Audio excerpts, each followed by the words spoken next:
Sot në ambientet e Kino Armatës u shfaq premiera e filmit dokumentar kushtuar jetës dhe veprës së profesor doktor Rifat Blakut, realizuar nga gazetari dhe dokumentaristi i njohur Nuhi Bytyçi.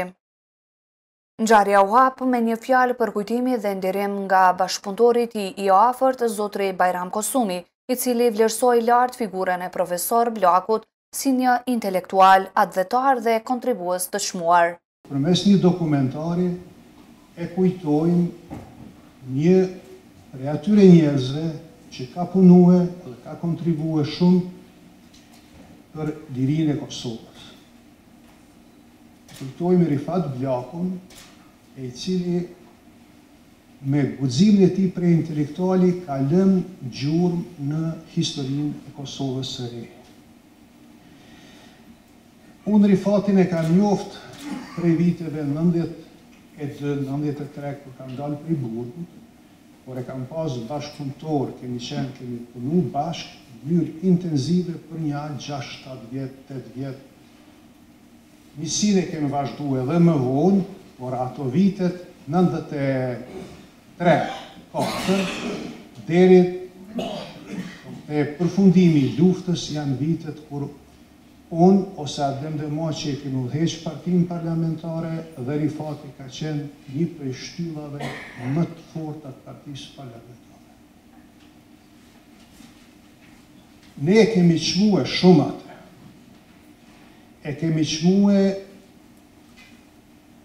për dy arsye themelore që do të përmend këtu, në partinë parlamentare kam fjalë. Në një, ai ka ndihmu partinë parlamentare si ndërlidhje me inteligjencën universitare të Kosovës. Ajo ka qenë ura lidhëse e jona me profesoratin e UP-s dhe ma gjërë. Në rrethonat e sotme kjo dhe mund të mos kuptohet, por në rrethonat e atëhershme, partia parlamentare e patkrijue një program ma konsistent, ma të qëndrueshëm për një, si e quonim atëherë, rezistencë aktive paqësore. Ishte një alternativë tjetër nga ajo që kishte krijuar Lidhja Demokratike e Kosovës. Dhe ky program i ynë dhe aktivistët e partisë parlamentare në sytë e regjimit shiheshin pak më ashpër. Na konsideronin më radikal. Ne s'kemi qenë, por ata na konsideronin të tillë. Dhe inteligjencia e Kosovës hezitonte me u fut tash në rrugë që dukeshin pak më vështira, më radikale. Kjo është arsyeja pse erdhi Adem Demaçi të në partinë parlamentare, po pavarësisht prej punës të madhe që e bëm, do të thotë nuk arritëm tërësisht atë që ne shpresonim ta bëjmë. E Rifati e ka luajtur këtë rol të madh midis partisë parlamentare dhe inteligjencës tjetër të Kosovës, sidomos profesoratit të universitar. Arsyeja e dytë pse ne e çmonim shumë ishte se ai ka qenë një intelektual me të vërtetë kryengritës. Në asnjë moment ai nuk ka qenë njeri që bën kompromise me robrinë ose me pushtetin. Ai kishte një simpati të madhe për neve. Sa herë ma ka thënë, sa herë kemi folë në shtëpi tonë. Ai kishte besim të pafundëm dhe e thoshte këtë, që ju brezit tëllët e njishës, veç ju muni me bo shtetin. Ai adhuron të demonstratat të tëllët e njishës. Ai vetë ka qenë dikur pjesëmarrës, edhe në 68, edhe në tëllët e njishën, por ai jetonte me idenë e aktivizimit të madh të rezistencës, me idenë e demonstratës, me idenë e një procesi më të fortë për lirinë e Kosovës. Ne kemi pas në partinë parlamentare një rreth, e krijuam një rreth të ish burgosurve politik që funksiononin, vepronin partinë parlamentare duke fillu prej kryesisë në gjitha deri. Rifati e ka pas vendin gjithmonë aty. Ai gjithmonë e ka pas gatshëm po edhe kërkon të atë vend. Ai ka ndje vetën mas miri me idet e këtyre njerëzve, me strukturat e tyre, në veprimet e tyre e tjera. Sot, në fund, duhet të falenderoj edhe autorin e dokumentarit, Nuhi Tyqin, dhe gjithë ata që kanë kontribue drejt për drejt, ose në njërë të thot në krijimin e këtij dokumentari. Me të vërtet, dekadat e fundit në Kosovë, sidomos prej 81-shit e këndej, kanë qenë është epoka madhështore e krijimit lirisë Kosovës dhe çdo ditë ka sjellë ngjarje treja historike. Të gjithë ju që i keni përjetuar këtë epokë e kuptoni shumë qartë për çka po them. Çdo ditë ka sjellë një ngjarje më historike se dita e kaluar dhe asnjëherë s'kem pas kohë me u kthy me shiku mbrapa sipas atij parimit retrovizorit. Ti vozit përpara, po dush me shiku në retrovizor çka ka mbrapa. Ne duhet me u kthy mbrapa me shikue, me analizue në detaje ngjarjet, me analizue në detaje njerëzit, veprimet që kanë bërë, idetë politike që na kanë shtynë lëvizje, për me kuptue një fakt që e kuptojmë, por ndryshe është kur hymë thellë. Liria e Kosovës nuk është produkt i një qasti. Liria e Kosovës është ndërtue pak nga pak, pik mas pike, prej Hasan Prishtinës deri te Adem Jashari. Ju falemderit Nuhi, falemderit gjithë që keni kontribue dhe po shpresoj që do të shohim një dokumentar të mirë. Në vijim të pranishmit i përshëndeti edhe kryetari i komunës Podujevës, zotri Shpejtim Bullishi, i cili në fjalën e tij theksoi rëndësinë që ka trashëgimia intelektuale e profesor Blakut për vendin dhe brezat e rinj. Rifat Blaku ishte shumë më tepër se një akademik i përkushtuar. Ai ishte vizionar, dietar, njeri i urtë dhe shembull i një profesionist i palkundur ndaj dijes dhe zhvillimit të vendit. Por dekada me radhë, ai u qëndroi besnik vlerave të dijes, profesionalizmit dhe angazhimit shoqëror. Ishte ndër të parët që kuptoi rëndësinë e studimit të migracionit dhe zhvillimit rajonal, duke ofruar qasje shkencore në çështjet që prekin drejt për drejt jetën e qytetarëve tanë. Si profesor në Fakultetin Ekonomik të Universitetit Prishtinës, ai frymëzoi breza të tërë studentësh me përkushtimin dhe urtësinë e tij. Ishte i dashur dhe i respektuar jo vetëm për dijen që përcillte, por për njerëzinë dhe modestinë që karakterizonte në çdo rrethon. Kontributi i tij nuk u ndal vetëm në universitet. Ai ishte pjesë e proceseve të rëndësishme të ndërtimit të institucioneve pas luftës, si ministri i migracionit në qeverinë e përkohshme të Kosovës dhe më vonë si zëvendës ministër në qeverinë e përkohshme të Mikut. Në çdo rol që mbajti, ai punoi me ndërshmëri dhe përkushtim për të mirën publike. Rifat Blaku ishte dhe mbetet krenaria e Llapit. I lindur e rritur në këtë qytet, ai nuk e harroi kurrë vetëlindjen. Gjatë tërë jetës punoi me përkushtim për të kontribuar në zhvillimin e saj, qoftë përmes dijes, qoftë përmes shërbimit institucional, por ishte edhe një sportist i dalluar i asaj periudhe kohore dhe shfaqi talente edhe në kulturë, edhe në fusha tjera, ashtu dhe jashtë tyre. Ky dokumentar është më shumë se një rrëfim për jetën e tij. Është një dëshmi e vlerave të larta që ai përfaqësoi: arsimin, dijen, shërbimin, modestinë dhe dashurinë për vendin. Le të jetë ky kujtim një thirrje për të gjithë ne, që të nderojmë jo vetëm figurën e tij, por dhe të ndjekim shembullin që ai na la, të punojmë me përkushtim, të mësojmë pa u lodhur, të shërbejmë me nder dhe të besojmë fuqishëm se armja ndërtohet mbi vlerat e qëndrueshme. Në emër të institucioneve dhe qytetarëve të komunës Podujevës, falenderoj nga zemra organizatorët për këtë nisë të çmuar që sjellën në vëmendjen tonë jetën dhe veprën e një personaliteti që do të mbetet gjithmonë i paharruar për ne. I përjetshëm qoftë kujtimi për profesor doktor Rifat Blakun. Ju falenderoj. Fjalë përshëndetse dha edhe vetë autori i dokumentarit zotri Nuhi Bytyqi, i njohur për kontributin e tij të gjatë në gazetari dhe realizimin e shumë dokumentarëve me vlerë historike dhe shoqërore. Ai ndau me publiku në momente nga puna në këtë projekt, duke shprehur mirënjohje për bashkëpunëtorët dhe familjen Blaku. Para josh duhet ndalem vetëm në disa momente me të rëndësishme nga periudha e njohjes dhe bashkëpunimit me profesor Rifat Blaku.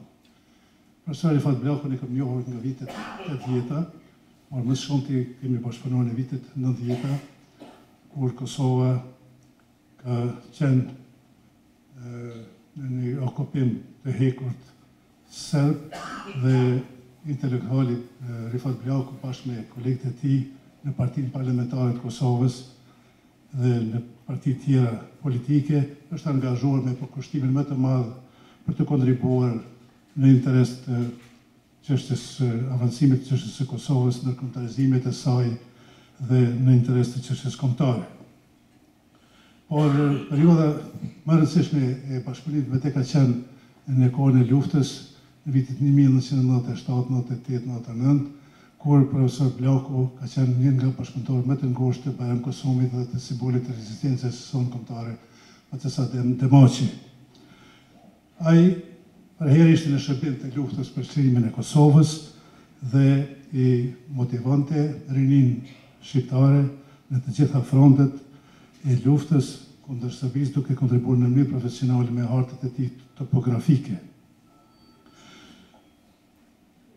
Pjesë dominante e një dokumentari që e kam realizuar në vitin 1996 dhe është transmetuar në fillim të vitit 97 në televizion shqiptar, ka qenë pikërisht intervista me profesor Rifat Blakun lidhur me egzodin e shqiptarëve nga Kosova në vendet evroperëndimore, që sipas tij ka qenë një egzod si e quante ai mortaja e bardhë. Ai këtë shihte një rrezik për sprazjen e Kosovës dhe përpjekjet e Serbisë për rikolonizimin dhe serbizimin e Kosovës. Prandaj në këtë dokumentar, profesor Rifat Blaku, me përkushtim më të madh si shkencëtar, por edhe si politikan adhetar, insistonte që edhe në ato rrethana, qeveria e Kosovës në ekzil, qeveria e Shqipërisë, por edhe qeveritë e vendeve tona mike në vendet evroperëndimore të kontribuante në realizimin e një programi, si e thonë taj, për riadhesimin e shqiptarëve të larguar nga Kosova. Ai gjithmonë angazhohej që rinia shqiptare të kthehet në Kosovë, sepse Serbia me programet e veta synonte që të zbrazte atë dhe angazhohej me çdo kusht edhe në ato rrethana të okupimit, që pothuaj ishte pamundur që të realizohet në një program konkret i riadhësimit, por synimi i tij ishte që shqiptarët në asnjë mënyrë mos të harrojnë vendin e vet, të kthehen në vendin e vet dhe aty të kontribuojnë në mënyrë të duhur.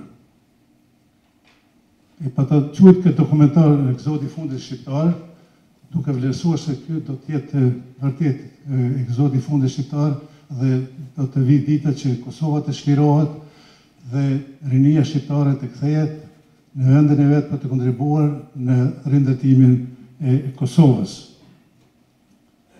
Për të dallim nga disa intelektualë tjerë që shpesh nuk ishin në nivel të përgjegjësisë, ishin shumë indiferent, oportunist, profesor Rifat Blaku përherë ishte i vendosur, i gatshëm për të kontribuar dhe për të sakrifikuar dhe ishte optimist për të ardhmen e popullit shqiptar të Kosovës dhe të visave tjera etike shqiptare. Profesor Rifat Blaku në gjitha debatet, tribunat, shkrimet e tij profesionale kishte pikpamje të qëndrueshme shkencore dhe në frymën e interesave kombëtare. Për dokumentarin mua nuk më takon të flas, sepse vlerësimin më meritor do ta jepni ju si shikues, por mendoj se unë kam bërë përpjekje që ta prezantoj një pjesë të jetës dhe veprës së profesorit Rifat Blakut, sepse vepra e profesor Blakut është shumë më e madhe se sa është përfshirë në këtë dokumentar. Për të përfshirë të jetën dhe veprën e profesorit Rifat Blakut duhet seri dokumentare, duhet do një vëllim, disa vëllime të monografive, por konsideroj se kom po përpjekje që s'po këto dhe më të më kërësojt e ti të përshikte, dhe me këtë rast falenderoj kolegët e mi Enis Limonin, Besa Qekun, Ismet Begjetin, Besnik Krivanjevën, Donat Shalin, Agron Qunin dhe bashkëpunëtorë tjerë që më kanë ndihmuar për të realizuar të film dokumentar kushtuar jetës dhe veprës së profesor Rifat Bllakut. Në mënyrë të veçantë falenderoj për mbështetjen nga kryetari i komunës së Podjevës, zoti Shpejtim Bolliqi dhe disa mbështetës të tjerë. Mesazhi i këtij dokumentari është që shoqëria jonë ka mjaft intelektual që në kohët e vështira për Kosovën dhe kombin tonë kanë punuar dhe kontribuar shumë për lirinë dhe pavarësinë e Kosovës. Njëri ndër ta është pikërisht profesor Rifat Blaku. Respekt jetës dhe veprës së profesor Rifat Blakut. E shfrytëzoj këtë rast që të propozoj që ndonjë institucion arsimor, shkencor apo kulturor, apo ndonjë shesh në Prishtinë dhe në Podjevë të pakëzohet me emrin e profesor Rifat Blakut. Kjo na bën neve. Një nga momentet më prekëse të mbrëmjes ishte fjala e mbajtur nga vajza e profesorit Albulena Blaku, e cila mes emocioneve falenderoi të gjithë të pranishmit për nderimin e treguar ndaj jetës dhe kontributit të babait të saj. Ju falenderoj nga zemra që keni gjetur kohë të jeni pjesë e këtij momenti kaq të veçantë për familjen tonë. Sot, përmes këtij dokumentari, po e kujtojmë jetën, guximin dhe veprën e babit tonë, profesor Dr. Rifat Blakut. Ai nuk ishte vetëm baba për ne, ishte frymëzim, mbështetje dhe shembull i një njeriu që nuk u dorëzua kur para sfidave, as si intelektual, as si prind e qytetari këtij vendi. Ai nuk kërkoi as lavdi e as duar trokitje, po la pas një trashëgimi të fuqishme që sot e ndaj me ju. Bab, njeriu kur ka për vetës prindin, nuk është ndoshta ata që vetëdijshëm për vlerat, rëndësinë dhe peshën e tij. Por fatkeqësisht, mungesa jote kur ti na le, na bëri që të kuptojmë mirë dhe qartë se kë kishim baba, mik e familjar. Tani e kuptojmë edhe më shumë peshën dhe fuqinë që kishim. Të flasësh për babin, sigurisht që nuk mjafton një jetë, por po ju kërcej ju dhe veten nga emocionet e forta dhe po e kujtojmë të hareshëm e madhështor si që është ai. Jam e bindur se ky dokumentar nuk është vetëm një rrëfim për jetën e tij, por një thirrje për guxim, për qëndrim dhe për vlerat që na bashkojnë si shoqëri. Në emër të familjes Blaku, falenderoj autorin Uhi Bytyqi për përkushtimin e tij, ekipin e produksionit Kthesa dhe të gjithë ata që kontribuan në realizimin e këtij dokumentari. Bab, jemi ne sot dhe gjithmonë. Prezantimi i këtij aktiviteti kulturor u udhëhoq me profesionalizëm nga zonja e nderuar Besa Qeku. Dokumentari u prit me interes të veçantë nga të pranishmit, të cilët e ndoqën me vëmendje duke reflektuar mbi jetën, veprën dhe trashëgiminë e një figure të shquar si profesor Dr. Rifat Blaku.